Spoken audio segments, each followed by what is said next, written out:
Even as a child, Braum was much larger than the other Freljordian youngsters, but his mother taught him never to use his size to intimidate or bully. She came from a proud line of herders and believed true courage lay in using one's power not to dominate, but to protect those in need. When Braum was still a boy, ice giants devastated a neighbouring tribe. That tribe had long preyed upon herds of Braum's people, but his mother didn't hesitate to head out across the tundra to help survivors, bearing furs, foodstuffs, and healing supplies. At first, Braum didn't understand why she would aid their rivals, but after her actions saved many lives, they became lifelong allies. He finally understood what his mother meant when she said all the Freljord's people were a family, and from that day forth, he pledged to bring that family together. As Braum grew, it was clear he was one of the revered Iceborn, though, even among their number, his strength and ability to endure the elements were legendary. He became a local hero, rescuing children who had slipped into icy ravines, saving travellers stranded in the blizzards, and protecting families from ravaging wild claws. Whenever he appeared, people knew help had arrived.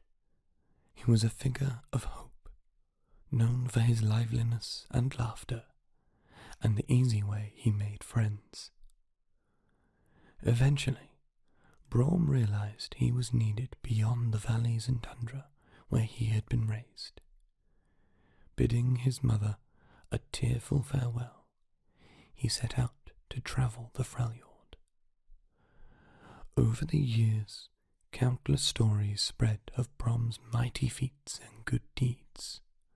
While most had at least a kernel of truth, they grew increasingly far-fetched and mythic, such as the legend of how he chopped down an entire forest in a single night using only his bare hands, or how during a volcanic eruption he saved an isolated farmstead by picking it up and carrying it to higher ground.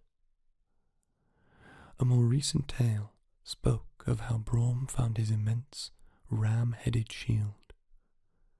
As the story went, it was an enchanted vault door forged in the ancient times and set into a mountain. Braum heard cries from within, but he couldn't break the door down. Undeterred, he punched his way through the mountain's bare rock, rescuing a troll boy who was trapped inside. He ripped the unbreakable door off its hinges and has borne it ever since.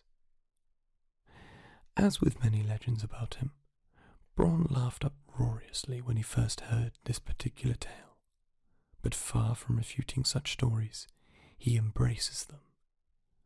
Why let the truth get in the way of inspiring others to acts of generosity and kindness? No matter how he actually found his shield, soon afterward, Braum made his way to the sacred site of Stake, where many tribes had gathered to hear the words of the Avarosan war mother, Ash, said to be the reincarnation of Avarosa herself. There he witnessed the barbarian Tryndamere, desperate to prove his worth, savagely beating any who would face him. As Braum watched, he saw that Tryndamere was growing increasingly unhinged. During one duel, he was so lost in his fury that it seemed certain he would kill his opponent, despite having already prevailed. Deciding things had gone far enough, Braum planted himself in front of the downed fighter, shield raised, and Tryndamere hacked and smashed against the impenetrable bulwark. When the barbarian's rage had finally subsided, Braum's good humour won him over, and before long The pair were laughing and drinking to each other's health. Some even say it was Braum who first introduced Tryndamere to Ash. The barbarian would later marry her, becoming her only bloodsworn. Braum doesn't hold any particular tribal allegiance, for he views all within the Freljord as brothers and sisters. Even so, he sees in Ash someone who can end the centuries-old feuding among the Freljord tribes, and the Avarosans have informally adopted him into their number. Braum's dream, as he often tells adoring children, is that someday the Freljord will be united in one big family, and then he can retire to become a humble Poro herder. Though Braum counts no one as his enemy. He has had a few run-ins with the Frostguard since he started carrying his shield. He doesn't understand why they have a grudge against him, nor why they seem so interested in what he now bears. Would you like to hear a bedtime story? Grandma, I'm too old for that. You're never too old to enjoy a good story. The girl reluctantly crawled into bed and waited, knowing she wouldn't win this battle. A bitter wind howled outside, whipping the fallen snow into devil whirls. What kind, though? A tale of the Ice Witch, perhaps? Asked her grandmother. No, not her. What about a story of Braum? The girl nodded, and the old woman smiled. There are so many. Which to choose? My grandmother used to tell me of the time Braum protected our village from a great dragon. Or once, this was long ago, mind, he raced down a river of lava, or... She paused and shook her head. No, none of them. Wait, have I ever told you of how Braum got his shield? The girl shook her head. The hearth fire snapped, its warmth holding off the night's chill. Well, in the mountains above our village lived a man named Braum. He mostly kept to his farm, tending his sheep and goats, but he was the kindest man anyone had ever met, and he always had a smile on his face and a laugh on his lips. Now, one day, something terrible happened. A young troll boy around your age was climbing the mountain and happened upon a massive stone door with a shard of true ice at its centre. When he opened the door, he couldn't believe his eyes. Beyond was a vault filled with gold and jewels, every kind of treasure you could imagine. What he didn't know was that the vault was a trap. The Ice Witch had cursed it, and as the troll boy entered, the magical door clanged shut behind him. It locked him inside. Try as he might, he couldn't escape. A passing shepherd heard the boy's cries. The entire village rushed to help, but even the strongest warriors couldn't open the door. The boy's parents were beside themselves. His mother's wails of grief echoed around the mountain. It all seemed hopeless.